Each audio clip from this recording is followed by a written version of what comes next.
Hello বন্ধুরা, কেমন আছো বন্ধুরা? আশা করি তোমরা সকলেই ভালো আছো। তো বন্ধুরা, আজকে ট্রাক্টর নিয়ে সোজা খেতে চলে আসলাম।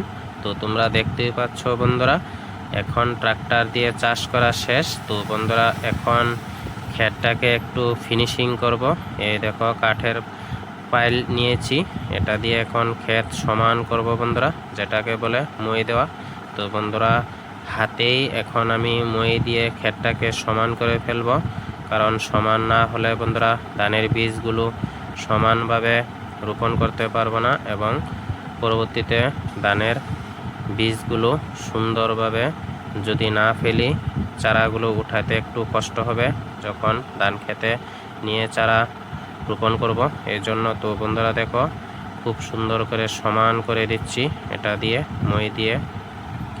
এইভাবে মই দিয়ে সমান করলে বন্ধুরা চারাগুলো খুব সমান্তরালভাবে উঠবে এবং আমাদের চারাগুলো ওঠাতেও খুব সুবিধা হবে। এই দেখো, খুব সুন্দর করে সমান করে মই দিয়ে দিচ্ছি।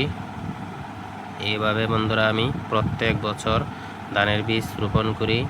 তো বন্ধুরা, তোমরা দেখতেই পাচ্ছ, খুব সুন্দর করে দেখো ফিনিশিং করে দিচ্ছি, যাতে আমাদের চারাগুলো পরবর্তীতে তুলতে একটু সুবিধা হয় এবং বৃষ্টি আসলো যাতে ধানের বীজগুলো নষ্ট কম হয়। তো দেখো বন্ধুরা,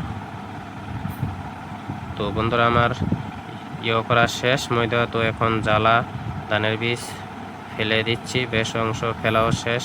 তো তোমরা দেখতেই পাচ্ছ বন্ধুরা, দেখো খুব সুন্দর করে চারিদিক ঘুরে ধানের বীজগুলো ফেলা হয়েছে। তো বন্ধুরা, তোমাদের আমার এই ভিডিওটা কেমন লাগছে? যদি ভালো লাগে অবশ্যই লাইক ফলো করবে। ধন্যবাদ।